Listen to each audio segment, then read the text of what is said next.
অবশেষে ফেসবুক পেজের নাম পরিবর্তন করে ফেললাম। কেন করলাম সেটা শেয়ার করব আজকের ভিডিওতে।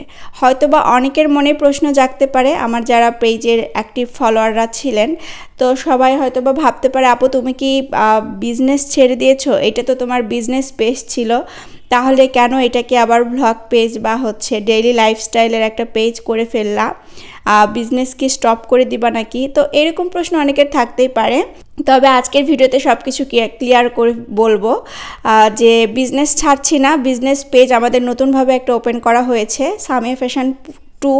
তো আপনারা যারা ড্রেস নিয়ে বা ড্রেস দেখতে পছন্দ করেন, আমাদের লাইভগুলো দেখতে পছন্দ করেন, আপনারা ওই পেজে যুক্ত হয়ে যাবেন। পেজের লিঙ্ক সব কিছু দেওয়া আছে আমাদের এই পেজটাতে। আর এবার আসি কেন পরিবর্তন করলাম। কারণ আমরা অনেকেই এখন জেনে গেছি যে একটা পেজে কিন্তু একই ক্যাটাগরির ভিডিও নিয়ে কাজ করলে সেই পেজটা খুব দ্রুত গ্রো করে। তো আমার কাজের শুরুটা ছিল 19 সাল থেকে। তো আমি তখন অনেক কিছুই জানতাম না, অনেক কিছুই অজানা ছিল। তাই দেখা যাচ্ছে যে আমি যখন ড্রেস লাইভও করতাম, এর পাশাপাশি বিভিন্ন ভ্লগ ভিডিওগুলো মানে ডেইলি লাইফের যে কাজগুলো সেগুলোও শেয়ার করতাম পেজে। এতে করে আমার কি হয়েছে, দুই ধরনের ক্যাটাগরির লোকজন আমার পেজে ঢুকে গেছে।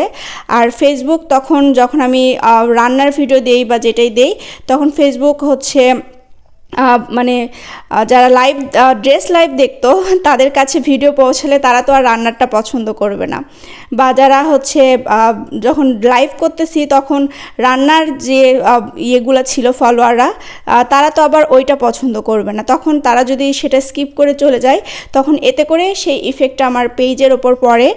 ফেসবুক ধরে নেয় যে আমার পেজের কন্টেন্টগুলো ভালো না, তো তখন কিন্তু রিচ অটোমেটিক ডাউন হয়ে যায়।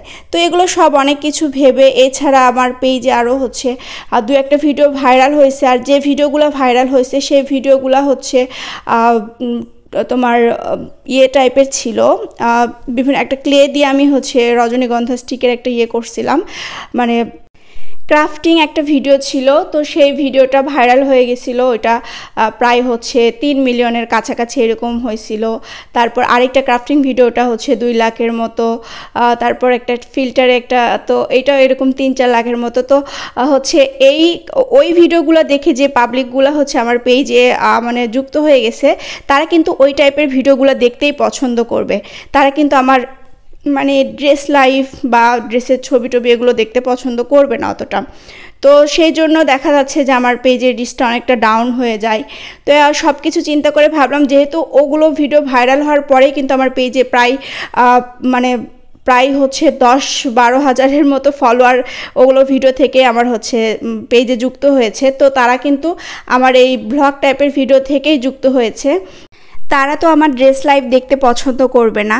তাই ভাবলাম যে পেজটা একটু নতুন করে এইটাই একটা ডেইলি লাইফ একটা পেজ ওপেন করে দিই, যেহেতু ওই ক্যাটাগরির লোকজন মানে পেজে বেশি আছে। আর নতুন করে একটা বিজনেস পেজ ওপেন করেছি, আপনারা সবাই যুক্ত হয়ে যাবেন।